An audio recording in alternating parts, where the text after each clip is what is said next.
के रसूल सल्लल्लाहु अलैहि वसल्लम के गुलामों और सैयदा खत मखदूमा कायनात की कनीजों, खातून जन्नत तो वो है। मेरे नबी ने फरमाया फातिमा चांद देखा, कल को ईद है। मेरी बेटी ने चांद देखा, अर्ज करती अब्बा मैंने कभी चांद नहीं देखा, मैं चांद देखती नहीं हूँ। फातिमा क्यों नहीं देखती? फरमाया जिस चांद पे गैर महरम की नजर पड़ती है उस चांद को फातिमा देखना नहीं। जिसका आंचल न देखा मोह मेहर ने, उस हृदय नजाहत पे लाखों सलाम। हुजूर के बाद 6 महीने तक हुजूर की बेटी जिंदा रही, आज भी जिंदा है जाहिरी तौर से। 6 महीने तक हुजूर की बेटी ने रही हुजूर के बाद, मगर कभी मुस्कुराई नहीं। एक दिन हुजूर अपनी बेटी से मिलने के लिए गए। आप भी जाया करो, ये सुन्नत है हुजूर की। आवाज दी कि फातिमा अंदर आ जाऊं। इमरान नाम के एक सरदार साथ में थे, वो कहते हैं अंदर से हुजूर ने कहा फातिमा अंदर आ जाऊं। आवाज दी जी अब्बा अकेले हैं तो आ जाए। मेरे साथ इमरान आए, अब्बा उन्हें न लाए। फातिमा उन्हें क्यों ना लाऊं? उन्हें न लाए मेरे अब्बा। और मेरी बिटिया क्यों ना लाऊं? आवाज आई इस वजह से कि आपकी बेटी के पास इतने कपड़े नहीं है कि वो किसी दूसरे मर्द से पर्दा कर सके। जिसके सदके में पूरी कायनात को कपड़े मिले हैं वो सैयदा। हुजूर ने अंदर चादर भिजवाई, फिर हुजूर अंदर गए, देखा पूरा चेहरा बिल्कुल पीला है, कमजोर हो रही हैं, आंखों में गड़े पड़ रहे हैं। मेरी बेटी को क्या हो गया? मेरी फातिमा। अल्लाह का शुक्र है। और मेरी फातिमा बताना क्या हो गया? अल्लाह का शुक्र है अब्बा। मेरी बेटी बताना क्या हो गया? अल्लाह का शुक्र है अब्बा। हुजूर ने फिर कई बार पूछा, तो फिर बेटी बाप पूछे, वो भी हुजूर पूछे, जिसकी तस्की से रोते हुए हंस पड़े, उस तबस्सुम की आदत पे लाखों सलाम। अर्ज करती हैं अब्बा 5 दिन से कुछ खाया नहीं, पेट से एक पत्थर बंधा है। मेरे अब्बा आपके नवासे भी दोनों भूखे सोए हैं। हुजूर ने सर पे हाथ रखा, फरमाया फातिमा अगर आज 5 दिन से कुछ नहीं खाया तो तेरे बाप को आज 9 दिन हो गए, मेरे पेट से 2 पत्थर बंधे हुए हैं। अल्लाह अकबर। अम्मी आयशा फरमाती जब 17 दिन हमारे घर में चूल्हा नहीं जलता था तो मैं हुजूर को देखती थी, दुआ करते थे। क्या दुआ करते थे? अपने खाने के लिए नहीं, ये दुआ करते थे अल्लाह मेरी उम्मत कभी भूखी ना मरे, मेरी उम्मत कभी भूखी ना रहे। खाते हैं तेरे दर का और पीते हैं तेरे दर का। हुजूर की बेटी 6 महीने हयात रही, मगर हुजूर की बेटी कभी मुस्कुराई नहीं, बल्कि हुजूर की मुबारक कब्र पे जाती थी, मिट्टी सूंघती थी। हजरत अली कहते हैं हुजूर की कब्र की मिट्टी सूंघती थी सैयदा, और कहती थी अली सूंघो, जैसी मेरे अब्बा की कब्र की मिट्टी में खुशबू है, जो इसे सूंघेगा उसे कभी मुश्क भी अच्छी नहीं लगेगी। हुजूर की बेटी हजरत अली कहते हैं 6 महीने के बाद मैंने देखा एक दिन मुस्कुरा नहीं थी। मैंने पूछा क्या फातिमा तबीयत कुछ ठीक है? तबीयत की बात नहीं, आज मेरा इंतकाल हो जाएगा। जिसका बेटा हसन हो, जिसका बेटा हुसैन हो, जिसका शौहर अली हो, जिसकी बेटी जैनब हो, उसको जीना चाहिए था, मगर नहीं, आज मेरा इंतकाल हो जाएगा। कहा क्यों? कहा आज मैंने अपने अब्बा को ख्वाब में देखा था, मेरे अब्बा कुछ ढूंढ रहे थे। मैंने अर्ज की अब्बा क्या ढूंढते हैं? इरशाद फरमाया मैं अपनी बेटी फातिमा को ढूंढ रहा हूं। मैं आज इसका मतलब इंतकाल हो जाएगा। अली आपसे एक बात अर्ज करनी थी। जी बोलो। कि जो फातिमा बताएं। का बात यह कि मैं एक इंसान हूं, मेरे अब्बा ने रुखसत किया था मुझे, तो कहा था फातिमा इस हाल में आना, अली से इस हाल में मिलना, आज रुखसत कर रहा हूं, अली तुमसे राजी हूं, मैं दुनिया से जा रही हूं, आपसे अर्ज कर रही हूं कि मैंने कोई खता की हो, कभी कोई बात बुरी लगी हो, मेरी कोई बात आपको तकलीफ दे पहुंची, तो आज फातिमा को जरा माफ कर दें। ए हसन के अब्बा, हसन का ख्याल रखें, हुसैन का, जैनब का, और मुझे माफ करें। हजरत अली कहते हैं मैंने हाथ पकड़ा, फातिमा मेरे घर में तुमने फाके किए, मेरे घर में कपड़े पहमत के पहने, मगर कभी शिकायत कभी किसी से नहीं की, आपको मैं क्या माफ करूं, आप मुझे माफ करके जाएं। हुजूर की बेटी रोई है। हजरत अली कहते हैं अस्मा ने पूछा क्यों रोती है, मौत से डरी है? कहा नहीं, जीते जी पर्दा किया है, सोच रही हूं इंतकाल के बाद जब जनाजा निकले तो किसी को यह खबर ना हो जाए कि मोहम्मद की बेटी कितनी पोटी है, कितनी पतली है। आज तो शादियों में बेपर्दा, इन्होंने तो फिटिंग के लिबास पहन लिए, ये क़यामत के दिन क्या जवाब देंगी मेरे नबी को, हुजूर की बेटी को क्या जवाब देंगी? मैं आप सबसे पूछना चाहता हूं भाई, क्या हमारे घरों की बच्चियों को यह खबर है कि सैयदा खातून जन्नत कौन है? हमारी बच्चियों को यह खबर है कि सैयदा खतीजतुल कुबरा कौन है? खबर है अम्मी आयशा सिद्दीका? कुछ नहीं खबर उनको, सिर्फ ये पता है बंबई में कौन सी लड़की अच्छी नाचती है, किसका डांस अच्छा है, कौन सी बॉलीवुड की नाचने वाली अच्छी नाचती है, या कौन से नाटक में, कौन से सीरियल में कौन सी दास्तानें चल रही हैं। उनको ये खबर नहीं कि बंबई की औरतें उन्हें जहन्नम में ले जाएंगी, और अगर सैयदा से मोहब्बत करेंगी तो सैयदा अपने साथ जन्नत में लेके जाएगी।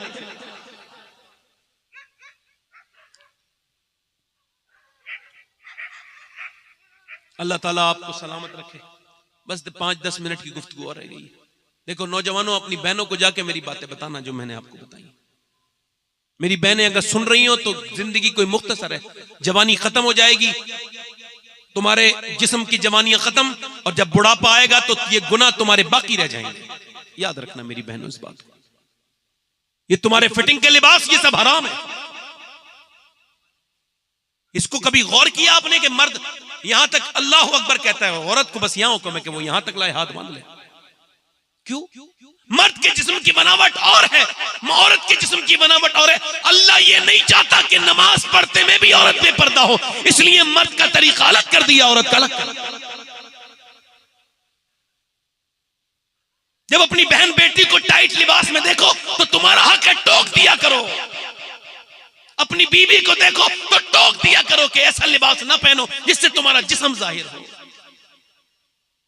काबे में जाके जब तुम करोगे सही अपनी बीवी के साथ, तो औरत दौड़ी थी, हाजरा दौड़ी थी, मगर औरत वहां दौड़ी नहीं, उसे मना है। अब आदमी से कह रही है जब हाजरा दौड़ी थी खातून इब्राहिम, तो मुझे क्यों नहीं दौड़ने देंगे, आपकी खातून क्यों ना दौड़े? तो उसने कहा इस वजह से जब वो दौड़ी थी, अकेली थी, तू दौड़ेगी तो तेरी बेपर्दगी हो जाएगी, और अल्लाह को यह मंजूर नहीं है। इस वजह से मर्द का हज अलग है, औरत का हज अलग है।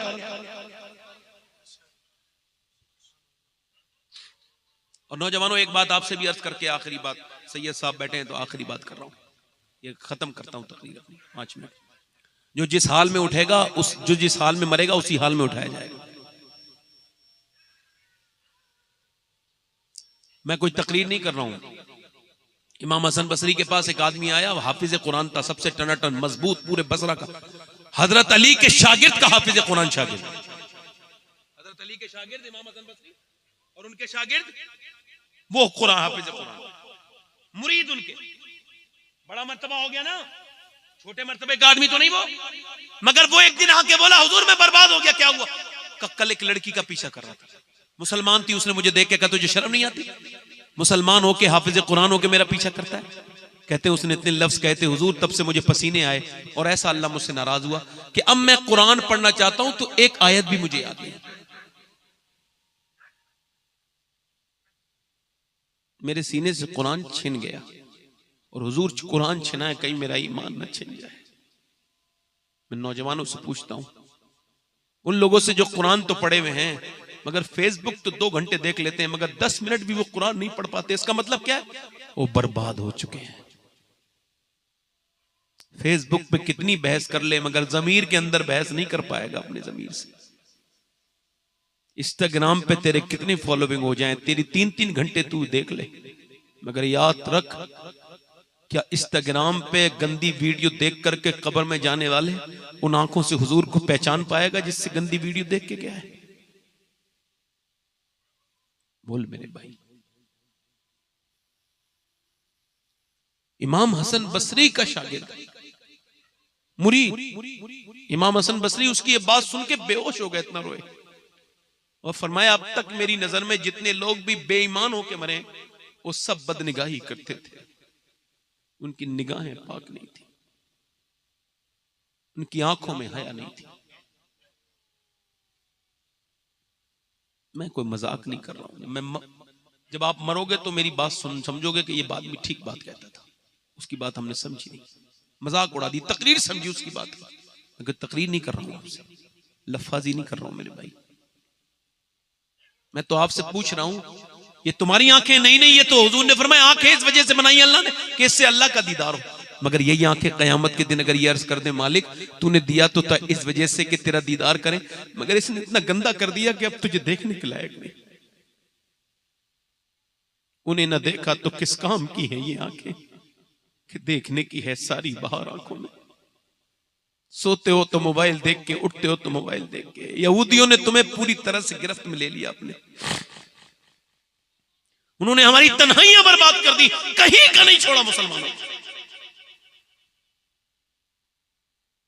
मूसा अलैहिस्सलाम के जमाने में एक औरत एक आदमी के पास आई, आके बोली मुझे कुछ दे देंगे अल्लाह के नाम पे? तो उसने कहा मैं तो जिना करता हूं एक रात में एक लड़की के साथ, तू रात को आ जाना, तू मुझे पसंद है, मैं तुझे दे देता हूं, ले बच्चे को खिला ले, अपने खिला जा खाना। उसने कहा मैं अपना जिस्म बेचने नहीं आई, वापस गई, फिर वापस उसी आदमी के पास जाना पड़ा, क्योंकि बच्चे रोते रोते बेहोश हो गए। अम्मा कुछ लाई, दामन पकड़ के हिला रहे हैं, तो मां मजबूरी में गई, तुझे जो करना हो वो कर लेना, फिलहाल मुझे खाने के लिए दे दे। वो चली गई, खाना पाना खिला के बच्चों को सुला के रात को आई, बिस्तर पे लेटी है, वो अंदर आ रहा है जिना करने के लिए, ये आगे बढ़ रहा है, ये कांप रही है, वो और आगे बढ़ रहा है, वो और कांप रही है, वो और आगे बढ़ रहा है, वो कांप रही है। उसने उसका हाथ लगाया तो उसकी आंखों से गरम गरम आंसू टपके नीचे को, वो फूट के रोई। उसने कहा रोती क्यों है, ड्रामा दिखाती है, पैसे नहीं मिले? पैसा सब कुछ नहीं होता है, ईमान भी कुछ होता है। क्या मतलब? जब मैं रात को सजदा करती हूँ तब भी मुझे मेरा अल्लाह देखता है, और जब मैं तेरे साथ जिना करने आई हूँ तब भी मेरा अल्लाह देख रहा है। तो मैं तो यही कह रही हूं, मालिक तेरी बंदी अगर मां ना होती और मेरे मजबूर ना होती तो मालिक कभी ये जिना ना करती। तू खुद इस पर गवाह है कि तेरी बंदी ने कभी जिना नहीं किया, अपनी गुनहगार बंदी को माफ कर देना। मालिक करीम ऐसी रोई फूट के, अल्लाह का ऐसा करम हुआ, उसके रोने से उसका दिल धुल गया जो जिना करता था, जानी, पेशेवर जानी। बोला जा मैं तुझे अपनी बहन बनाता हूं, तूने मेरी आंख खोल दी। चली गई, इस सजदे में जाके बोला मालिक एक दिन आई थी, हाथ तक नहीं लगाया, और मैंने तो कितनी इज्जतें लूटी हैं, अगर मेरे जैसा गुनहगार कोई नहीं, तेरे जैसा करीम भी कोई नहीं, मुझे माफ कर दे। सो गया रो रो के, कब नींद आ गई पता नहीं चला। सुबह को दरवाजे पे दस्तक हुई, खोला, कौन? सामने जो बुजुर्ग खड़े थे, उन्होंने कहा मेरा नाम मूसा है और अल्लाह ने तुझे सलाम भेजा है। इसने कहा मूसा कोई चेक कर लो, गलत रास्ते पे आए, मैं तो बदकार इंसान, मुझे अल्लाह सलाम नहीं कहेगा, मैं इस एरिया का सबसे घटिया इंसान हूं, मैंने इतनी इज्जतों पे डांके डाले हैं, मुझे अल्लाह सलाम नहीं कहेगा। मूसा ने कहा कोई नेकी की है? तो पूरी बात बता के रोने लगा। कितना रोया था? कहा मेरी आंखों के आंसू गाल तक आ गए थे। मूसा ने कहा ओ अल्लाह के बंदे, अल्लाह ने मुझे भेजा है और कहा मेरे बंदे से कहना मूसा, वो जो रो रहा था ना रात, तो उसके आंसू उसके रब को पसंद आ गए, अल्लाह ने उसके सारे गुनाह माफ कर दिए, सारे एक बार में। अल्लाह फरमाता है हाँ, जमीन आसमान के बराबर भी तू गुनाह कर ले, इतना सच्चा रो ले कि तेरी आंख का आंसू ढलक के तेरे गाल तक आ जाए, मैं तुझे माफ कर दूंगा। आओ मेरे भाइयों, अपने रब से अमीरों के सामने तो रो लिए, जमाने वालों के सामने आंसू बहा लिए, अब जरा मुसल्लों पर भी न आंसू बहा लें, उससे तौबा करें, उससे कहें मालिक दुनिया भी बेहतर कर दे और आखिरत भी बेहतर कर दे। हम भागे हुए हैं, तेरे दर के भागे हुए मुजरिम तेरे सामने सिलेंडर करते हैं। ये जो उलमा अपने माँ बाप के फरमाबरदार होते हैं, अक्सर आपने देखा होगा मौलाना, हाफिज, कारी, अल्लामा, ये जितने भी लोग होंगे ना आपको, ये सब मिलेंगे, ये सारे ही लोग आपके माँ बाप के फरमाबरदार मिलेंगे। अक्सर 99%। कोई एक जाहिल हो तो उसका क्या जिक्र करना है। अक्सर हाफिज, कुरान, मौलाना, ये अपने माँ बाप के फरमाबरदार होते हैं। उसकी वजह इमाम गजाली कहते हैं, इसकी वजह ये वो खोलते हैं और वो कहते हैं तजर्बा करना। अच्छा मैंने तजर्बा किया अपने बच्चों पे, आप भी करना। बच्चा वो कहते हैं जब बोलना शुरू हो तो बाप को चाहिए तजर्बा करे और उसको गोद में लेके कहे, उससे कहे अल्लाह अल्लाह अल्लाह। बच्चा बोलना शुरू कर रहा है और बाप कह रहा है बोलो बेटे अल्लाह अल्लाह अल्लाह। बच्चा कह रहा है अब्बा अब्बा अब्बा, बाप कह रहा है बोल बेटे अल्लाह। जो कुछ नहीं जानता वो रिस्पॉन्स कर रहा है अब्बा। इमाम गजाली कहते हैं वो कहता नहीं है, उससे अल्लाह कहलवाता है। देख तूने इसे मेरा नाम सिखाया था तो मैंने इसे तेरा नाम सिखा दिया है।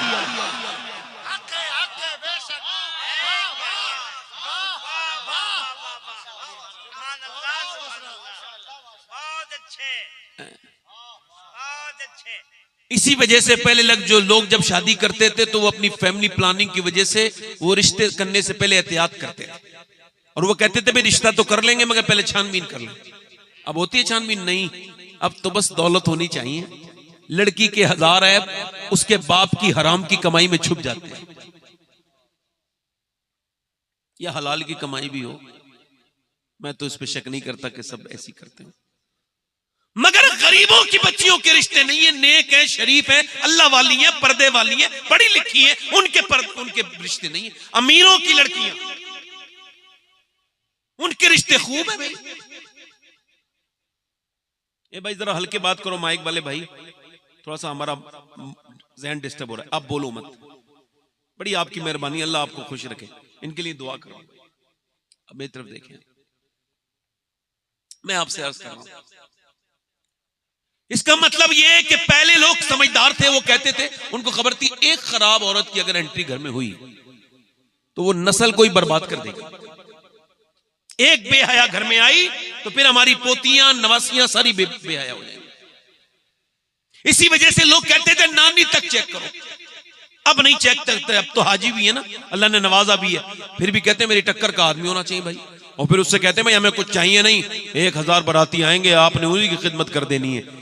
इसका मतलब जो ऐसे कहता है ना 1000 बाराती या 500 बाराती, इसकी हैसियत नहीं अपने घर खिलाए, इस वजह से ये नंगा किसी लड़की वाले से कह रहा है तुम उसको खिला देना, इसको खुद खिलाना चाहिए था। कार लेने वाला अगर कोई इत्तेफाक से आपको नजर आए तो समझ लेना ये वो नंगा और बेगैरत इंसान है कि जो खुद कार का शौक तो रखता है मगर खरीद नहीं सकता, इस वजह से नंगा दूसरे से, इसकी हैसियत नहीं है तो दूसरे से मांग रहा है। मेरे हिसाब से आज के जमाने में अगर कोई लड़का इस महफिल में हो तो मैं सैयद हूं, फिर भी उसका हाथ महफिल के सामने चूम लूंगा।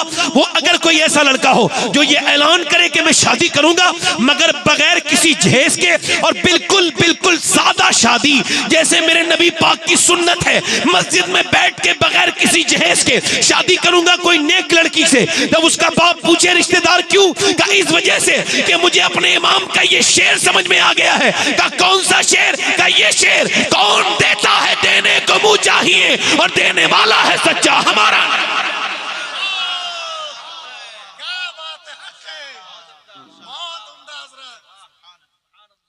बड़ी मेहरबानी। पहले की लोग देखते थे कि भाई नानी को देखो, अब तो तुमने शादी लंबी चौड़ी की, तुम्हारी शादी में वो गरीब बाप भी आया, वो भी रोता रहा रात को, उसकी बेटी भी ये सोच के रोती रही कि ना तो मेरा बाप मजदूर है इतना कमा पाएगा, ना हमारी शादियां होंगी। ये सब हम एक दूसरे के दुश्मन हैं, हम तेरे गम से परेशान, जिंदगी है जिंदगी, और तू हमसे गुरेजा, जिंदगी है जिंदगी। तू यहां अपनी कारीगरी में उलझी रही, डस गया इंसान को इंसान, जिंदगी है जिंदगी। इंसान ने इंसान को डस लिया, मुसलमान ने मुसलमान को डस लिया। हाल यह है कि मुसलमान लड़कियों के वीडियोस माज़अल्लाह इस इंटरनेट पर वायरल होते हैं गैर मुस्लिम लड़कों के साथ। होटलों में माज़अल्लाह मुसलमान लड़कियां दरियाफ्त हो रही हैं। 10 लाख से ज्यादा मुसलमान लड़कियां गैर मुस्लिमों के घरों में चली गई, और मुसलमान सिर्फ आपस की झगड़ों में, लड़ाइयों में। अब मेरी बात समझ रहे हैं? बहुत देर से बैठे हैं, उनको अब जाने दीजिए, हाजत होगी कोई। मेरी तरफ देखिए, मैं जो आपसे बात कर रहा हूं मेरी तरफ देखिए। जब इस तरह इस कदर हालात ऐसे हो जाएं और फिर कौम आप भी यही जहेज वगैरह के चक्कर में लगी तो कयामत के दिन जवाब नहीं देंगे क्या हुजूर को? आपको खबर है ज़ैद बिन हारिसा कहते हैं जब हुजूर के इतने पत्थर मारे थे कि हुजूर की पिंडलियां फट गई थी। कहां पे, याद है आपको? कुछ याद है? किसी को पता है? ताइफ में इतनी कि हुजूर लहूलुहान हो गए, पांव उठाते हैं तो दूसरे पांव पे, बैठते हैं तो उठा के मारते हैं। वो कहते हैं एक बाग में हम गए, ये सुना रहा हूं आपको, मेरे सरकार कितनी मोहब्बत करते हैं उम्मतियों से अपने। कहते हैं लहूलुहान है हुजूर, अद्दास नाम का एक गुलाम आया, कहने लगा लीजिए ये अंगूर खाइए। हुजूर ने बिस्मिल्लाह शरीफ पढ़ के खाना चाहा तो उसने कहा आप बिस्मिल्लाह पढ़ते हैं, यहां तो कोई बिस्मिल्लाह नहीं पढ़ती। फरमाया तुम कहां के रहने वाले? कहने लगे मैं नैनवा का रहने वाला हूं। तो हुजूर ने फरमाया वही नैनवा जहां यूनुस है? कहा आप यूनुस को जानते हैं? फरमाया हाँ, मैं भी अल्लाह का नबी हूं, वो भी अल्लाह का नबी है, वो मेरा भाई है। अल्लाह अकबर। वो अद्दास नाम का आदमी आगे बढ़ा, बोला मैं कलमा पढ़ता हूं, मैं आप पे ईमान लाता हूं। हजरत ज़ैद कहते हैं हुजूर लहूलुहान थे, मगर जब उसने ये कहा ना कि मैं कलमा पढ़ता हूं तो मेरे हुजूर मुस्कुराने लगे। सरकार के मुबारक रुखसार पे मुस्कुराहट आ गई। एक बंदा मुसलमान हुआ। अम्मा आयशा से पूछा, अम्मा आयशा ने पूछा या रसूलल्लाह ये ओहद वाला जो दिन है, नाक कान काटे गए आपके सहाबा के, आपके खुद इतने सख्त हमले हुए आपके ऊपर, तो इससे ज्यादा सख्त भी दिन गुजरा है? कहा ताइफ वाला दिन गुजरा है मेरे ऊपर। 80 किलोमीटर 90 किलोमीटर पैदल हुजूर गए और फिर उन्हीं जख्मों के हाल में 80-90 किलोमीटर वापस मक्के आए। जब एक बंदा ईमान लाया तो मेरे हुजूर मुस्कुराने लगे। आज भी अगर तुम नमाजी बनोगे ना तो तुम्हारे माँ बाप अगर खुश हो ना हो, मगर गुंबद खजरा में मेरे नबी खुश हो जाएंगे। पहले लोग कहते थे भाई हमने रिश्ता वहां करना है जो औरत हमारे बच्चों को दीन दे, इस वजह से नानी तक चेक करते थे, नानी ठीक है तो फिर उसकी बेटी ठीक है, बेटी ठीक है तो नवासी ठीक है, और बिल्कुल ठीक चेक करते थे। करना भी चाहिए। इस्लाम कहता है इस्लाम में अगर नानी को देखना है तो मक्के की खदीजतुल कुबरा को देखो, अगर बेटी देखनी है तो मदीने की सैयदा फातिमातुज़ ज़हरा को देखो, नवासी देखनी है तो ज़ैनब कुबरा करबला की ज़ैनब को देखो।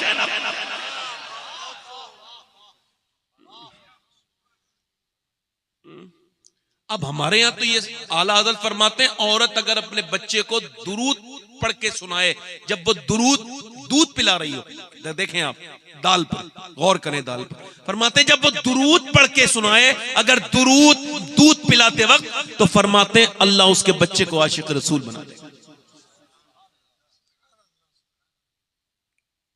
मेडिकल साइंस इस बात को वेरीफाई कर चुका है कि ये जो बच्चे पागल होते हैं अपनी मां के पेट से, ये 80 और 70% वो बच्चे हैं जिनकी माओं के पेट में जब वो थे तो उनके बाप ने मां को मारा या उसे टेंशन दी। यानी इसको मेडिकल साइंस कह रहा है, ऑक्सफोर्ड और कैम्ब्रिज, और इसको आप जाके इसको पढ़िए। ये जो पागल बच्चे हुए हैं इस पे वो रिसर्च किया उन लोगों ने, और कहा इस वजह से प्रेग्नेंट वुमेन को बिल्कुल भी टेंशन, अजियत, हेजिटेशन या किसी तरह का स्ट्रेस या किसी तरह का जो है ना उसको तनाव नहीं होना चाहिए, वरना उसके पेट के बच्चे पे असर होगा। और डॉक्टर ये हिदायत लिखती है कि औरत को चाहिए कि वो टेंशन से फ्री रहे, और ताकत के लिए ज्यादा सेब खाए, सेब में आयरन है, ज्यादा वो बादाम खाए, बादाम में आयरन है, आयरन बढ़ेगा। विटामिन सी के लिए नींबू और संतरा इस्तेमाल करे, विटामिन डी के लिए वो अमरूद खाए। अब मुझे जरा दिल पे हाथ रख के बताओ, अल्लाह का बनाया हुआ सेब, संतरा, अनार, अमरूद अगर माँ खाए तो बच्चे पे असर हो जाए, तो क्या माँ अल्लाह का कुरान पढ़ेगी तो बच्चे पे असर नहीं होगा? बोलो ना भाई, बोलो तो। देखो मेरी तकरीर पे कोई असर नहीं पड़ेगा, आप बोलोगे नहीं तो, मैं आपको बता रहा हूं, मैं तो कल और कहीं जाके करूंगा, मगर ये कि आप जरा बोलोगे तो मुझे ऐसा लगेगा कि आप सुन रहे हो, और कोई इससे मसला नहीं। इसमें कोई और देखो, तब तक ही पुराने जमाने में कहानी सुनाई जाती थी जब तक हाँ हाँ की आवाज आ जाए। पहले बुजुर्ग कहानी सुनानी, बूढ़ी औरत और बच्चा सो रहा, और जैसी हूं बंद उसने कहा खत्म करो, ये भी सो गया फिर वो भी सो। तो ऐसा है कि आप लोग थोड़ा सा अट्रैक्ट करेंगे। तो वासिफ अली वासिफ फरमाते हैं सुनने वालों के कान बोलने वाले की जबान तेज करते हैं।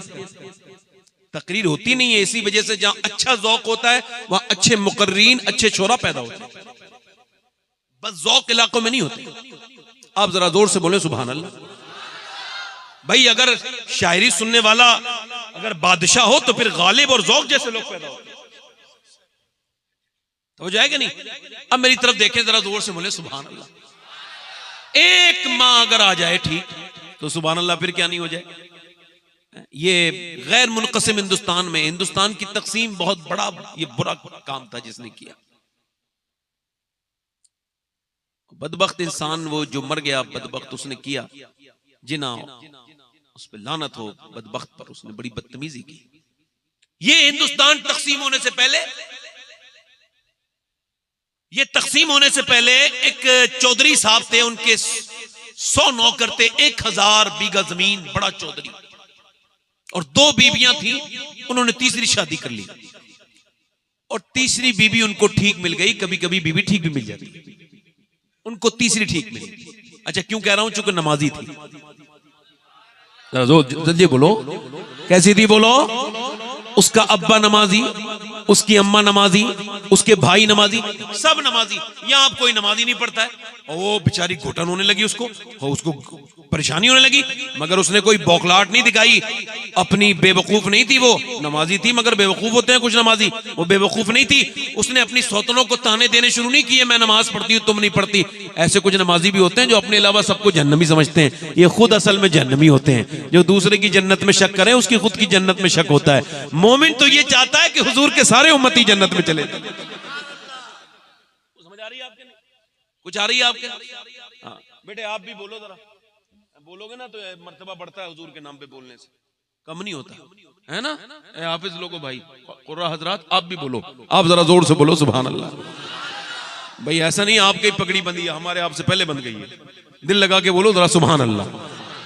अब वो दो बीबियां तीसरी शादी कर ली, वो सोच रही है कैसे इसको तरकीब सोच रही है, क्योंकि नसीहत करना आसान है, कब करना है ये बड़ा मुश्किल है, कैसे करना है।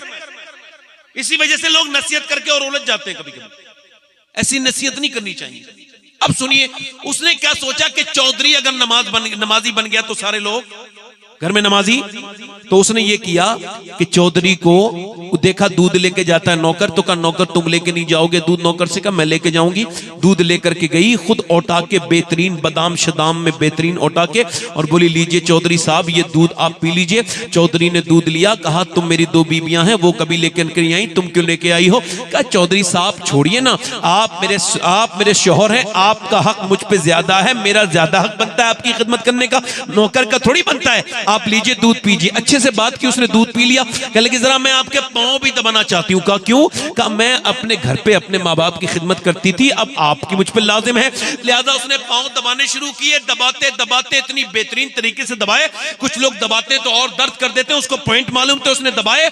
चौधरी को जो है ना नींद आने लगी। कह लगी चौधरी साहब मैं जा रही हूँ, आपको भी नींद आ रही है और मुझे भी नींद आ रही है, अगर बुरा ना माने तो फजर की नमाज में उठा दूं। एक तो चौधरी और दूसरा मर्द तो अक्सर घमंडी होते हैं। एक साहब आए बाहर से विदेश से, घर में आके कह रहे पानी लाओ।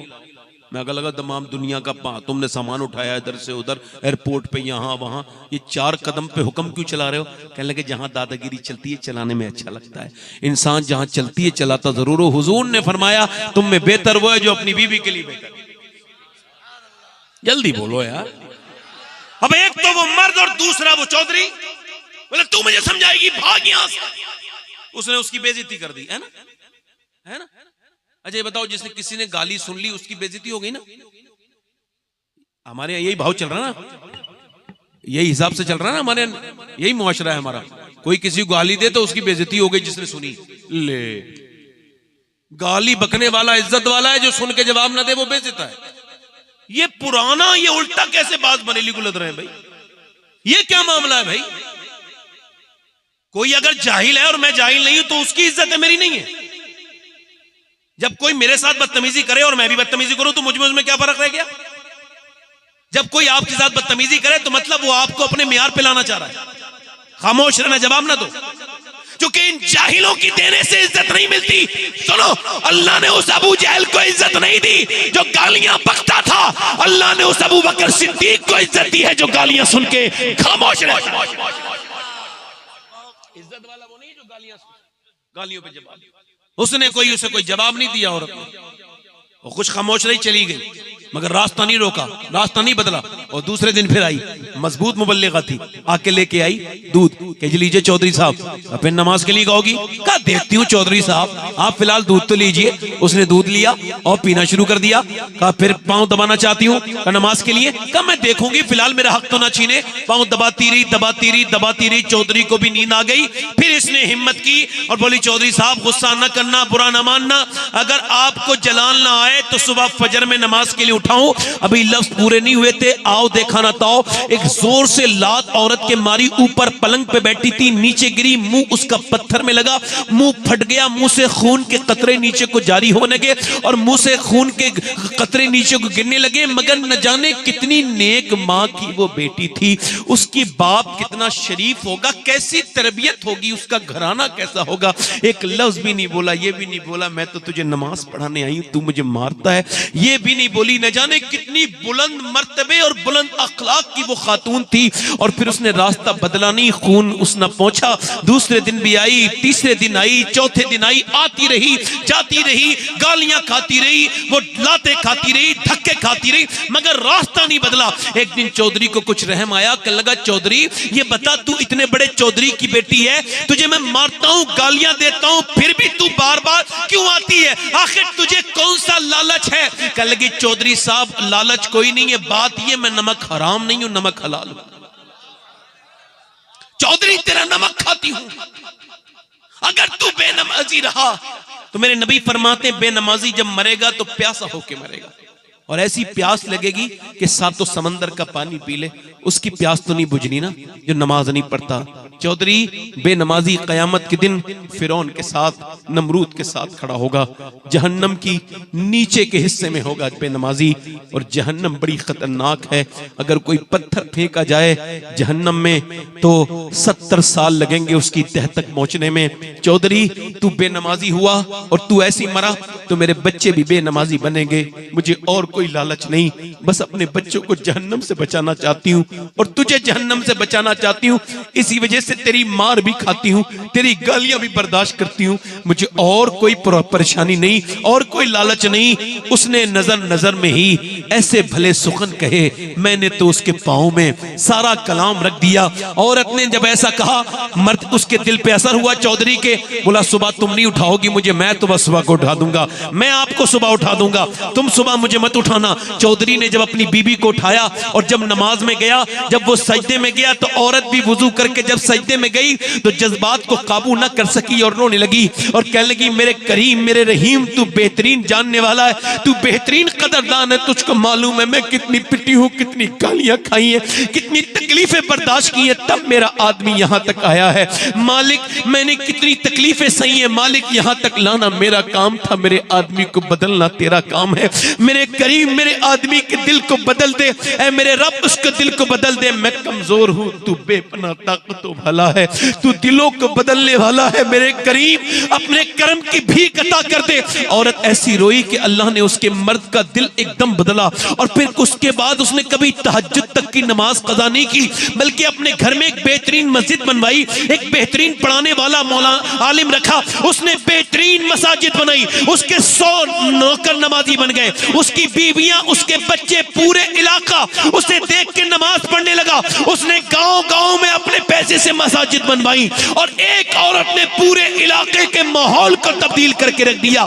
एक नेक औरत के कदम क्या आए कि पूरा इलाका बदल गया। और जब इन दोनों के दरमियान बच्चा पैदा हुआ तो कोई आम बच्चा नहीं था, बल्कि अपने वक्त का कुतुब सुल्तान मोहम्मद बाहू था, जिसने कहा था तस्बीह फिरी पर दिल नहीं फिरिया, की लेना तस्बीह पढ़ के हूँ, इल्म पढ़ा पर अदम न सीखिया, की लेना इल्म नु पढ़ के हूँ। जब माँ बाप नमाज पढ़े पंजाब में तो बेटा सुल्तान बाहू बनता है, जब माँ बाप नमाज पढ़ते हैं जब वारिसे देवा के तो बेटा वारिसे देवा बनता है, जब माँ बाप नमाज पढ़ते हैं मोइनुद्दीन चिश्ती के तो वह हिंदल वली ख्वाजा अताए रसूल ख्वाजा गरीब नवाज बनता है, जब माँ बाप नमाज पढ़ते हैं अब्दुल कादर जीलानी के तो बेटा गौसे आजम बनता है, जब माँ बाप नमाज मदीने में पढ़े तो बेटा करबला के मैदान में सर रख के कहता है ऐ मेरी माँ फातिमा, आप जब सर सजदे में रखती थी, इशा में रखती थी, फजर में उठा भी लेती थी, मगर हुसैन जब करबला में सर झुकाएगा तो झुकाएगा करबला के मैदान में, उठाएगा कयामत के।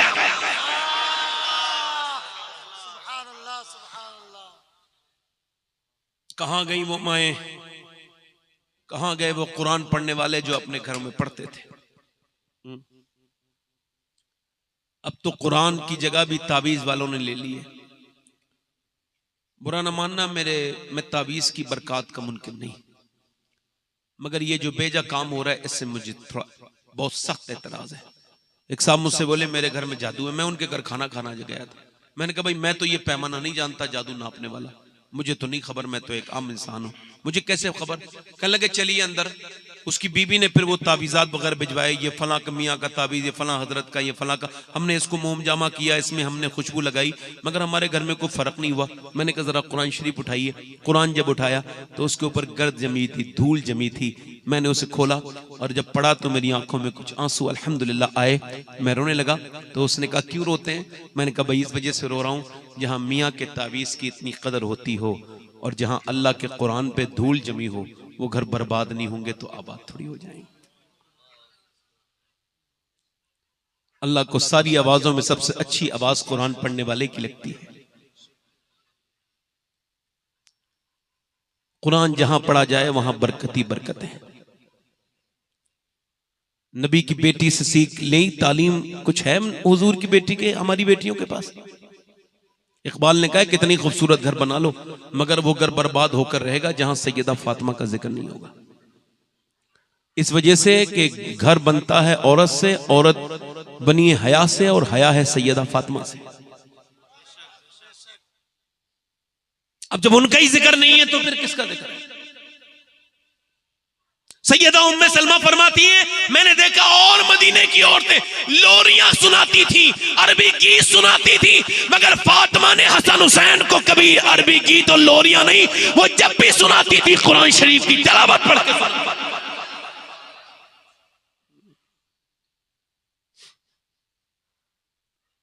कुछ जमाने पहले की बात है, गैर मुस्लिम लड़की की मुसलमान लड़की से थी दोस्ती। वो कुरान पढ़ती थी मुसलमान लड़की, गैर मुस्लिम भी देखती थी, वुजू वुजू करके बड़ा एहतमाम करती है। क्या पढ़ती है तू? ये कौन सी किताब है जिसके लिए तू हाथ पैर धोती है? कहने लगी अल्लाह का कुरान है। कहने लगी क्या मैं ऐसे पढ़ सकती हूँ? कि मेरी अम्मी से पूछ ले। उसकी जाके पूछी उसकी माँ से, क्या आप मुझे कुरान पढ़ा देंगे आंटी? उसने कहा अगर तुम ये वादा करो कि तुम किसी को बताओगी नहीं कि तुमने कुरान पढ़ा है तो पढ़ा दूंगी। अच्छा, कुरान है हुदल लिन्नास, ये सिर्फ मुसलमानों की हिदायत के लिए नहीं, इंसानों की हिदायत के लिए। उसने कहा ठीक है, वादा कर लिया, कुरान शुरू किया। अल्लाह का करम देखो कि गैर मुस्लिम लड़की मुसलमान से पहले नाजरा कुरान पूरा कर लिया। जल्दी बोलो, पूरा कुरान पढ़ गई, छोटी सी बच्ची। फिर उसने कहा आप प्लान का, मेरा प्लान ये मैं हाफिजा करूंगी। उसने कहा फिर मैं भी करूंगी। अब मुसलमान लड़की ने हिफ्ज शुरू किया, इसने भी शुरू किया, दोनों लगातार, दोनों में बहस, यहां तक कि मुसलमान लड़की को पीछे छोड़ के गैर मुस्लिम पहले हाफिजा बना। और जब कुरान सीने में आया तो कब नूर उतर गया और कब दिल में वो नूर घर कर गया, खबर ही कोई नहीं हुई। जवान हो गई, रिश्ता आया, रिश्ता हो गया। अपनी मुल्लानी के पास, अपनी कुरान पढ़ाने वाली के पास आई, बाजी के कह लगी मैं क्या करूं बताइए, मेरा रिश्ता जिससे हुआ है वो बड़ा कट्टर दुश्मन है मुसलमानों का, नाम तक सुनना पसंद नहीं करता, अपने माँ बाप को बताऊंगी वो मुझे मार देंगे। अब मैं बगैर कुरान के और इस्लाम के तो जी भी नहीं सकती, तो फिर मैं क्या करूं, खुदकुशी कर लूं। ये कह के वो रोने लगी। बोलो मैं बड़ी परेशान हूं। जब वो रोई तो उसकी जो पढ़ाने वाली थी मुल्लानी, उसने उसके सर पे हाथ रखा और कहा बेटी बिल्कुल भी फिक्र न कर, जो कुरान तू मोहब्बत करती है जिस कुरान से, यही कुरान तेरा साथ देगा, तेरी नुसरत करेगा, यही कुरान तेरा साथ। उसने कहा ठीक है। तो कुरान वो उसने उसे दे दिया छुपा के, कह इसको ले जा। वो अपनी शादी के बाद ले गई, उसके एक बच्चा, दो बच्चा, और जब आदमी चला जाता 3 बच्चे हो गए। जब आदमी चला जाता मामूल ये था कि उसने कमरा बंद करती और फिर कुरान पढ़ती और फिर रोती और कहती मालिक मेरे ईमान की हिफाजत करना, ईमान दिया है तो इस पर करम भी करना अपना। एक दिन ऐसा हुआ इसके आदमी की तबीयत खराब हुई, वो दिखा के आया डॉक्टर को और फिर आके घर में रोने लगा। बीवी ने कहा क्या हुआ? कहने लगा डॉक्टर कहता है तुम 1-1.5 महीने में इंतकाल कर जाओगे, तुमको कैंसर है। अल्लाह अकबर। और फिर वो बच्चों के सरों पे हाथ रख के रोने लगा, हाय मेरे बच्चे, हाय मेरी बीबी। ये कह के वो खूब दहाड़े मार के रोया। जब वो थोड़ा रोते रोते खामोश हुआ, इसने हाथ उसके हाथ पे रखा और कहा सुनो, तुम अगर वादा करो आप मेरे सरताज कि आप मेरी बात मान लोगे तो मैं आपका इलाज करने के लिए तैयार हूं। उसने कहा दिमाग ठीक है तुम्हारा? अरे जो सारे डॉक्टरों ने मना कर दिया शहर के, तो तुम कह रही है तुम इलाज कर दोगी? बोली मैं जिस डॉक्टर को जानती हूं वो तभी इलाज करता है जब सब मना कर देते हैं। आदमी ने कहा मरता क्या ना करता, का ठीक है फिर तुम मुझे आप ऐसा करो कि तुम इलाज करो, मैं तुम्हारी बात मानूंगा। अंदर गई और जाके उसने वुजू किया, 2 रकत नमाज हाजत पढ़ी और उसके बाद सजदे में जाके रोने लगी। और उसके बाद उसने सूरह फातिहा पढ़ा। उसको खबर था उसकी मुल्लानी जो थी वो सूरह फातिहा पढ़ के दम करती थी। उसने सूरह फातिहा पढ़ा और कुरान पढ़ते पढ़ते रोने लगी और कहने लगी मालिक तुझे ही पूछती हूँ, तुझसे ही मदद चाहती हूँ, मालिक अपनी बंदी पे करम कर दे, मेरे आदमी को शिफा अता कर दे। रोने लगी, रोती रही, रोती रही, इतना रोई और फिर रो के उसने रोज रो के कुरान पढ़ती थी और रोज पानी पर पढ़ के दम के करती थी। 1 हफ्ता, 2 हफ्ते, 3 हफ्ते, यहां तक के 2 महीने गुजरे, आदमी ठीक, 3 महीने हुए, 4 महीने हुए, आदमी की सेहत पहले से ठीक। अब उस डॉक्टर के यहाँ चेक कराने गया, चेक करा के आ रहा है, इसका दिल धड़क रहा है। अंदर आया तो अंदर आके रोने लगा, कहा क्यों रोते हो? कहने लगा खुशी के आंसू है। डॉक्टर ने मुझे देखा है तो ये कहा है कि ऐसा लगता है तेरे जिस्म में कभी कोई बीमारी थी नहीं। ये बता तूने मुझे वो पानी में क्या मिला के पिलाया? ये किसका इलाज था वो? उसने कहा उसने कुछ मिला के नहीं पिलाया। असल में बात ये है, जिस कुरान और जिस इस्लाम से तू नफरत करता है ये वही कुरान है। मैं मुसलमान हूं और मैंने कुरान पढ़ पढ़ के तुझ पे दम किया है। अब तू चाहे बुरा मान या भला, मैं ऐलान करती हूं कि मैं मुसलमान हूं। अब तेरा दिल जो चाहे वो करे। आदमी आगे बढ़ के बोला मैं जो चाहूं वो करूं। तो सुन, मुझे भी जरा तू कलमा पढ़ा और मुझे भी मुसलमान कर दे। अरे जब मैं अल्लाह को नहीं मानता था तब तो उसने मुझे जिंदगी वापस कर दी, और अगर मानूंगा तो फिर वो कितना करम।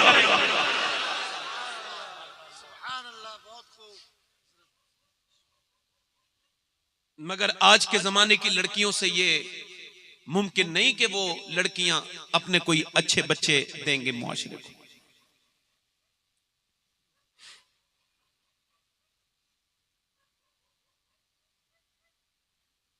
ऐसी भी सहाबियात गुजरी हैं जिन्होंने 3-3 लाशें देखी हैं मगर पर्दे में वो रही हैं। उनके घर की बाप भाई की लाशें देखी हैं मगर पर्दे में नहीं है। यहां तो शादी वाले दिन सारी बेपर्दा हो जाती हैं। हम कितने दीनदार हैं स्टेज से नहीं पता चलेगा, हमारी शादियों से पता चलेगा, जलसों से पता चलेगा कितने गैरतमंद लोग हैं हम। समझ आ रही है? जलसों से नहीं पता चलेगा, शादी से पता चलेगा। जब शादियों में हमारे यहां की लड़कियां टाइट लिबास पहन करके आती हैं, वो सिहाबिया थी भाई कि 3 लाशों पे गई है फिर भी वो पर्दे में थी। अब उसकी तो मिसाल कहीं मिलती नहीं, मगर फलस्तीन की लड़कियों को वो मिसाल मिली अल्हम्दुलिल्लाह। और मैंने ये वसीयत कर दी है, मैं सैयद हूं फिर भी, कि मेरे मरने के बाद अगर मरने से पहले भी कोई फलस्तीन से एक जूता ले आए उन लड़कियों का जिन्होंने ये बयान दिया है, तो मेरे मरने के बाद जब मैं मरूं तो मेरे सीने पे रख दे, और वो सीने पे रख के मेरी कब्र में दफन के वक्त मेरी सीने पे रख दे, ताकि अल्लाह मुझे उस एक जूते के सदके में बख्श दे। वो कितनी बड़ी खातून है, वो कैसी लड़कियां थी जिन्होंने ये बयान दिए। हम रात को सोते हैं तो पहले कुरान पढ़ते हैं, फिर पर्दा करके बुर्का ओढ़ के सो जाते हैं। उससे कहा बुर्का ओढ़ते वक्त कौन सोता है, आप क्यों सोती हो? तो कहने लगी इस वजह से सोते हैं, हमारे घर पे जब रातों में बम गिरते हैं तो सुबह को मलबे में से लाशें निकलती हैं, हम ये सोच के बुर्का ओढ़ के सो जाते हैं कि जब सुबह को हमारी लाशें निकलें तो बेपर्दा नहीं होनी चाहिए, पर्दे में होनी चाहिए, ताकि कयामत के दिन हुजूर की बेटी से जब मुलाकात हो सैयदा से तैयबा से, तो हम अर्ज कर दें ए बिन्ते रसूल, ए शहजादी रसूल, हमारे बच्चे भूखे मर गए और हमारे जवानों की लाशें निकल गईं, हमारे मोहल्ले के मोहल्ले खत्म हुए, मगर हमने आपके अब्बा का दामन नहीं छोड़ा, न कुरान छोड़ा, न पर्दा छोड़ा। इंस्टाग्राम पे नाचने वालियों को दीन का क्या खबर? वो जो फातिमा नाम रख के हुजूर की बेटी का नाम रख के, और जो इंस्टाग्राम और फेसबुक चला रही है, मर के देखे फिर पता चलेगा कितनी बड़ी जुर्म करके आई है, बेगैरत है, जो फॉलोइंग के चक्कर में अपने जिस्म की नुमाइश करती है। माशाअल्लाह लिखा है आलिमा और फेसबुक पे आ गई बदबख्त, बेशरम। सब लोग इंसान हैं माशाअल्लाह। 2 लोग जो ऊपर गए वो अभी आदमी के बच्चे हैं, इंसान के बच्चे नहीं, चूंकि आदमी में और इंसान में फर्क है। गालिब ने कहा था गर्चे दुश्वार है हर काम का आसा होना, आदमी को भी मैसर नहीं इंसान होना। अगर आदमी ही इंसान बन जाए तो मसले हल हो जाएंगे, है ना। लोग कहते हैं इंसानियत बड़ी चीज है, तो इंसानियत है क्या? इंसानियत है आसानी के लिए, जो आसानी पैदा करे। अल्लाह ताला आप सबको खुश रखे। वैसे हमारे यहाँ कोई सुभान अल्लाह रात में कहता है तब भी उसके 90 गुनाह माफ हो जाते हैं। अगर आपके यहाँ कोई गुनहगार बैठा हो तो सुभान अल्लाह कह दे भाई, बाकी ज्यादा नेक लोग हों तो उन्हें तो मेरी तकरीर भी नहीं सुननी चाहिए। जरा जोर से बोलने जरा सुभान अल्लाह, माशाअल्लाह। अच्छा, 90 नेकियों के बाद, 90 गुनाह माफ होने के बाद फिर अल्लाह उनको 90 नेकियां भी अता करता है। हुजूर फरमाते हैं ये जबान पर हल्का है मगर मीजान पे बड़ा भारी होगा, बड़ा ही भारी होगा। ये क्या? सुभान अल्लाह, ये अल्लाह का जिक्र है। अल्लाह के रसूल फरमाते हैं कि जमीन का एक हिस्सा दूसरे हिस्से पे फख्र करता है, और वो कहता है मेरे ऊपर कल ऐसा एक अल्लाह का बंदा गुजरा था जिसने मुझ पर बैठकर या खड़े होकर अल्लाह का जिक्र किया था। यानी वो दूसरे जमीन के हिस्से पे फख्र करता है। शहजादा आला हजरत हुजूर मुफ्ती आजम हिंद कचबुच के जंगलों में कहीं गाड़ी से जा रहे थे, तो उनकी जो गाड़ी है वो भटक गए रास्ता। तो लोगों ने कहा हुजूर हम रास्ता भटक गए हैं। आपने फरमाया मैं रास्ता भटकने के लिए पैदा नहीं हुआ, बल्कि फरमाते मेरे नसीब में लिखा था इस जंगल में आकर अल्लाह का जिक्र करना, मैं वही कर रहा हूं। कभी गूगल इधर उधर ले जाए तो ये ना समझा कीजिए आप भटक गए हैं। आपके मुकद्दर में जिधर लिखा है आपको उधर जाना है।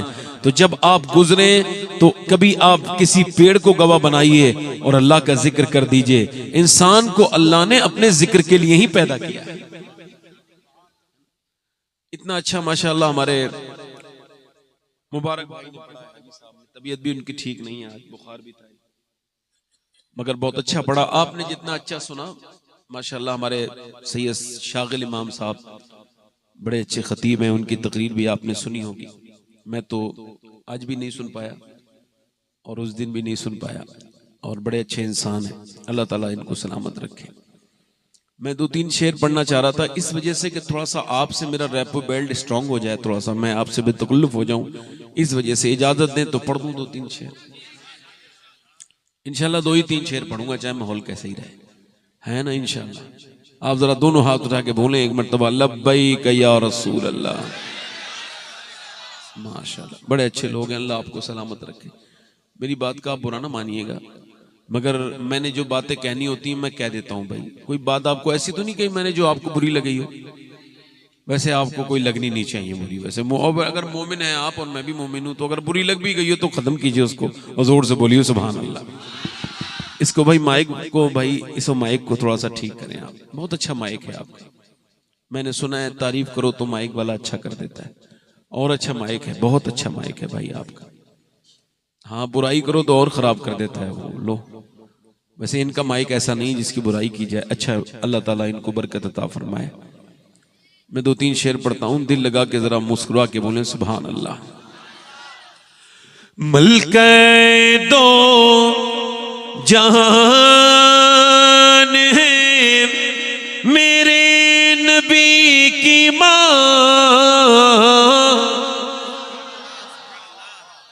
अगर कुछ ऐसी दुआएं पेंडिंग में हो जो अभी तक कबूल नहीं हो तो मांग लीजिएगा।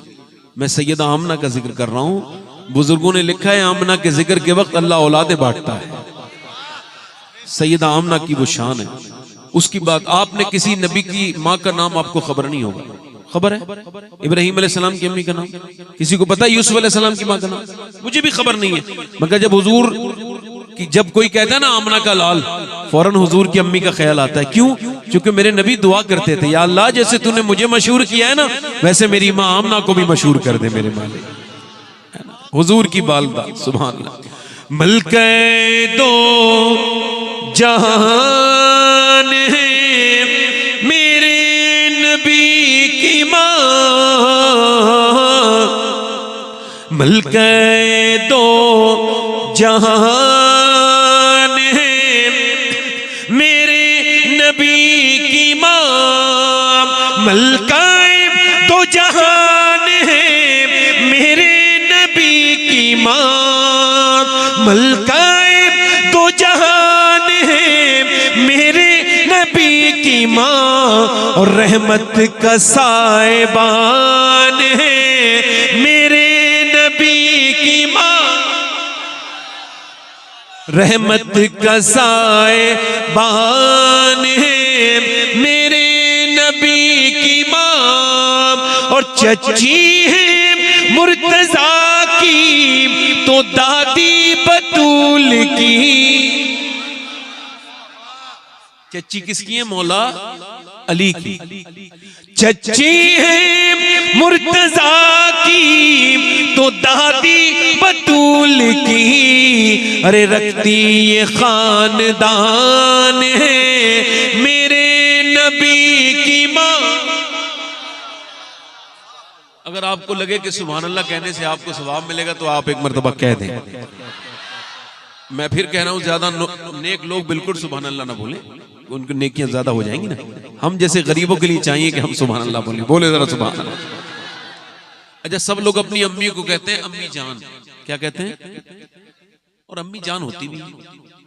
ये लफ्ज जो दूसरी जगह इस्तेमाल होता है वो आफत जान के मुतरादिफ। भाई जान वो नहीं होती जो आफत जान बन जाए, जान वो होती है जो इंसान के लिए आसानी बने और अपनी जान अपने बेटे पे निछावर करे। तो माँ जान होती है। सब लोग अपनी अम्मी को क्या कहते हैं? अगर आपका अपना ही पर्सनल मुंह हो तो जरा बोल के क्या कहते हैं? क्या? अम्मी जान। सबकी माँ सबकी क्या होती है? अब ये शेर सुने, अगर समझ में आ जाए तो सुभान अल्लाह, ना आए तो उससे ज्यादा नहीं समझा पाऊंगा, शेर ही खत्म हो जाएगा वरना। कहते हैं अपनी माँ को सब बच्चे अम्मी जान, कहते हैं अपनी माँ को सब बच्चे अम्मी जान। अरे सोचो कि किसकी जान है मेरे नबी की माँ, सोचो कि किसकी जान है। अगर आप शेर नहीं समझे तो शेर कोई हल्का नहीं है। इसमें मसला यही है कि हम लोगों ने उर्दू को पढ़ना छोड़ दिया। आखिरी शेर बहुत ही ज्यादा उर्दू के बाद हिंदी में भी है, इस वजह से आपके समझ में आ जाएगा। एक आखिरी शेर पढ़ता हूं। कुछ लोग कहते हैं हुजूर की अम्मी को माज़अल्लाह मुसलमान नहीं थी, माज़अल्लाह, तो तौबा कीजिए जरा, तौबा अस्तगफिरुल्लाह, लानत कीजिए ऐसे लोगों पर, ऐसी बदतमीजी करते हैं। कुछ लोग हैं ऐसे, मैं नाम नहीं लूंगा, आप खुद ही समझ जाइए। पानी को फेंक दीजिए वो गहरे में खुद ही चला जाता है। तो जो ये कहते हैं उन तक पहुंच ही गए होंगे ना। हम जो लोग कहते हैं हुजूर की अम्मी मुसलमान नहीं थी, ये तो ये लोग कहते हैं, मगर हम सुन्नी क्या कहते हैं जरा ये भी सुन लें। जुल्फों से लेके पाँव के नाखून की नोक तक, जुल्फों से लेके पाँव के नाखून की नोक तक, अरे ईमान ही ईमान है मेरे नबी की माँ, ईमान ही ईमान है। माशाल्लाह, बड़ी अच्छी बात है। आप भाई को कम करें, भाई ई को कम करें, इसका माइक थोड़ा सा ठीक कर लें। बस मैं अपनी तकलीफ शुरू कर रहा हूं। अगर कोई दीनदार है तो वो ये चाहता है कि उसकी नस्लों तक भी दीन जाए, है ना। अगर कोई नमाजी है तो सच्चा नमाजी वो है जो अपनी औलाद को भी नमाज की तरफ,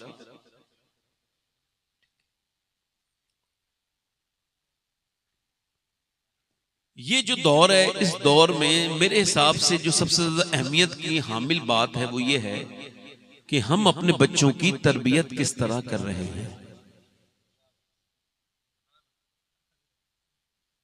क्योंकि मदरसा भी एक तरबियत गाह है, मगर मदरसे में तरबियत बाद में होती है, असल तरबियत तो माँ बाप पहले ही कर देते हैं।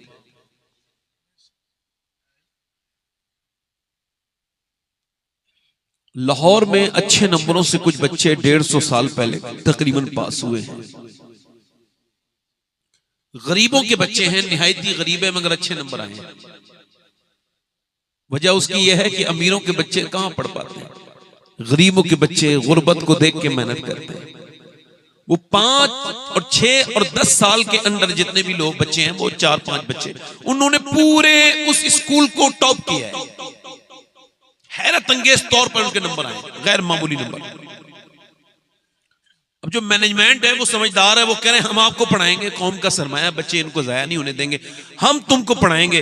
बच्चों को इकट्ठा करके पूछा, तुम अपनी अपनी विशेष बताओ, अपनी अपनी तुम बताओ फ्यूचर की प्लानिंग, तुम ख्वाब क्या देखते हो, क्या बनना चाहते हो, कोई बगैर हिचकिचाहट के बताओ, हम तुम्हारा पूरा खर्चा उठाएंगे। बच्चे खड़े थे 5, एक ने कहा मैं डॉक्टर बनना चाहता हूं, एक ने कहा इंजीनियर बनना चाहता हूं, एक ने कहा फलसफी बनना चाहता हूं, एक ने कहा मैं साइंसदान बनना चाहता हूं, एक बोला मैं कर्नल फौज में जाके जनरल कर्नल फौज में जाना चाहता हूं। एक बच्चा सबसे ज्यादा अच्छे नंबर उसके थे, खूबसूरत भी वही सबसे ज्यादा था, वो खड़ा था खामोश। उससे मास्टर ने पूछा, वो नहीं बोला। बेटे बोलो ना, वो नहीं बोला। जब पूछा बताओ ना, घबराओ मत, तुम जो बनना चाहते हो बताओ। बच्चा रोने लगा। मास्टर ने सर पे हाथ रख के कहा, बेटे मुझे खबर है कि तुम गरीब बाप की औलाद हो, मगर मैं तुमको पढ़ाऊंगा, तुम बेझिझक बताओ फ्यूचर में क्या बनने का तुम्हारा ख्वाब है। बच्चे ने मास्टर की तरफ देखा और सर झुका के बोला, मुझे सिहाबी रसूल बनना है।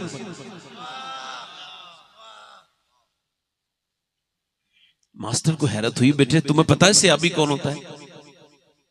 सियाबी तो वो होता है जो ईमान लाए, हुजूर के जमाने को पाए और ईमान पे रुखसत हो जाए, उसको सियाबी कहते हैं। वो कह लगे ये मुझे खबर नहीं थी बात, मगर मेरी मां की हाल ये है कि और मेरे मोहल्ले की और पंजाब की औरतें अपने बच्चों को लोरियां सुना के जवान करती हैं, बड़ा करती हैं। पंजाबी गीत, जिहालत के गाने और लोरियां और भूतों से डराती हैं, मगर मेरी मां ने कभी ऐसा काम नहीं किया। कहता है जब से मैंने होश संभाला है, मेरी वालदा मुझे गोद में लेती है सोते वक्त और लिटालती है, और फिर लिटालने के बाद वो मुझे कभी अबू बकर सिद्दीक की बातें बताती है, कभी उमर फारूक आजम की बातें बताती है, कभी उस्मान जुन्नूरैन की बातें बताती है, कभी वो मौला अली के बारे में बताती है। वो कभी बताती है कि कैसे बिलाल हबशी के सीने पर पत्थर रखे जाते थे, वो बताती है कैसे बिलाल को कभी अंगारों पर लिटाला जाता था, वो फिर भी हुजूर का नाम उतनी ही शिद्दत से लेते थे। मेरी माँ एक बात और कहती है मास्टर साहब, वो ये कहती है मेरी माँ कि सिहाबी वो होते हैं जिससे हुजूर बहुत प्यार करें, तो मास्टर साहब मुझे ऐसे ही बना दें जिससे मदीने वाले सरकार प्यार करने लगे। मैं वैसे ही बनना चाहता हूं जिससे आमना के लाल प्यार करे।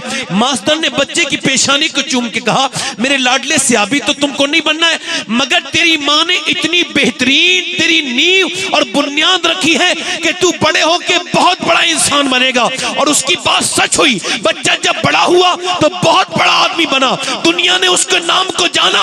उसका नाम डॉक्टर मोहम्मद इकबाल था। उसी ने कहा था कि मोहम्मद से वफा तूने तो हम तेरे हैं, ये जहां चीज है क्या लौह कलम।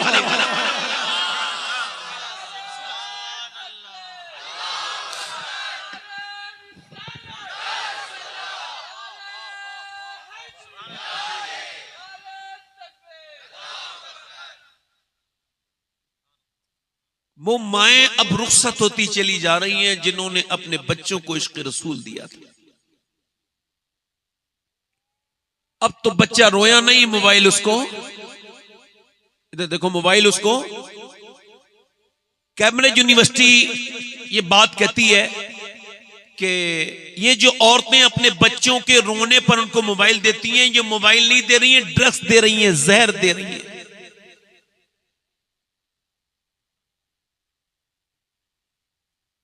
बच्चे पागल हो रहे हैं। अगर यही हाल रहा तो अगले 10 साल में एक पागल एक घर में होगा। जिसको मोबाइल की बीमारी होगी वो ड्रग्स की तरह ही उससे बिल्कुल, उसको अगर नहीं दिया गया तो बिल्कुल वो पागलों वाली हरकतें करेगा। और ऐसा हो भी रहा है, देख लीजिए आप, कुछ गूगल करके देखिए। लंदन में, अमेरिका में, बल्कि बंबई में भी कुछ ऐसे अस्पताल खुले हैं जो सिर्फ मोबाइल के बीमारों का इलाज करते हैं। 6 घंटे से ज्यादा जो मोबाइल देखता है वो नॉर्मल नहीं है, अब नॉर्मल है। जो हुजूर के नाम पे जान दे सकते हैं, दोनों हाथ उठा के बताएं, नीचे हाथ कर लें। जो जान दे सकता है वो कुछ भी कर सकता है ना। आप में कितने लोग ऐसे हैं जो आज से नबी के नाम पे जान भी दे देंगे और आज से पूरी दाढ़ी भी रखा लेंगे? वो इस महफिल में खड़े हो जाएं, खड़े हो जाएं, बाहर आ जाएं, इधर आ जाएं। दाढ़ी रखाने वाले इधर आ जाएं सामने। जो सुन्नत पूरी रखाएं, 100 शहीदों का सवाब है एक दाढ़ी पे, इधर आ जाए। और सैयद साहब से गुजारिश करता हूं कि ये जितने भी आ रहे हैं, जो दाढ़ी मुंडाता हो या कटाता हो वो बाहर आ जाए। 100 शहीदों का सवाब है एक दाढ़ी पर, आ जाए। अच्छी लड़की से शादी करनी है तो दाढ़ी रखाओ शादी से पहले। बिगड़ी हुई लड़कियों से बच जाओगे, क्योंकि कोई भी बिगड़ी हुई लड़की दाढ़ी वाला पसंद नहीं करती। दाढ़ी वाला वही पसंद करती है जिसे मदीने वाला पसंद है। आगे आ जाओ, आगे आगे आ जाओ। आप भी दाढ़ी रखाने के लिए नीचे उतरे हो क्या भाई? आपकी भी दाढ़ी कटी हुई है, हाँ, इसको पूरी कर लीजिए। आप आगे आ जाइए, आप भी आ जाइए, आइए आइए। एक मुश्त पूरी रखाने वाले आगे आ जाए, आगे आ जाओ, आगे आ जाओ। आप थोड़ी सी सहमत कर लीजिए, उनके सर पे हाथ भी रख दीजिए। आप मेरे साथ वादा करो, इंशाअल्लाह आज के बाद वादा करते हैं न दाढ़ी कटेगी न मुड़ेगी इंशाअल्लाह। या अल्लाह इन्हें इस्तिकामत अता फरमा, इन सादात इकराम के सदक़े से इनको इस्तिकामत अता फरमा, इन हुफ़ाज़ और कुर्रा के सदक़े से इनको या अल्लाह इस्तिकामत अता फरमा। अल्लाह ताला आप पर फजल फरमाए। मैं अभी 20 दिन के बाद मदीने जाऊंगा, आपका सलाम पेश कर दूं हुजूर की बारगाह में इंशाअल्लाह। आइए सैयद साहब के हाथों से हाथ हार बेटे उतार के दे दो जल्दी जल्दी अपना, इनके गलों के हार हैं।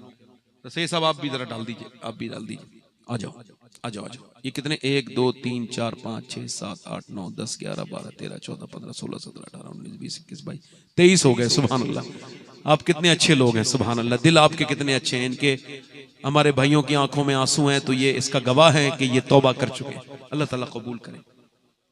हाथ डलवा लें, सैयद साहब के हाथों से दुआ करें, सर पे हाथ रखवा लें। अच्छा, हुजूर की आंखों की ठंडक है नमाज। जरा दोनों हाथ उठा के बोलो इंशाल्लाह। ये इनके सैयद साहब, इनके जरा ये माशाल्लाह बड़े रो रहे हैं,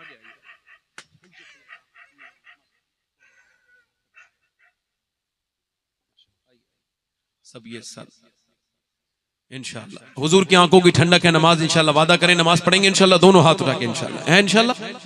अपनी बहन बेटी को पर्दे के लिए कहेंगे, हमेशा मसले के आलात पे सख्ती से कायम रहेंगे इंशाल्लाह। अल्लाह आप सबको सलामत रखे। मेरी कोई गलती हो गई हो तो उसको माफ फरमाए, तौबा करें। अस्तगफिरुल्लाह रब्बी मिन कुल्लि ज़ंब व अतूबु इलैह। पढ़िए ला इलाहा इल्लल्लाह मुहम्मद रसूलुल्लाह। मेरी जिंदगी का मकसद तेरे दी की सरफराजी, इसीलिए मुसलमान मैं, इसीलिए नमाजी। इस्लाम जिंदाबाद, असल के आला हजरत पाइंदाबाद। वस्साबिकून अस्साबिकून उलैइकल मुक़र्रबून। सदक़ल्लाहुल अज़ीम।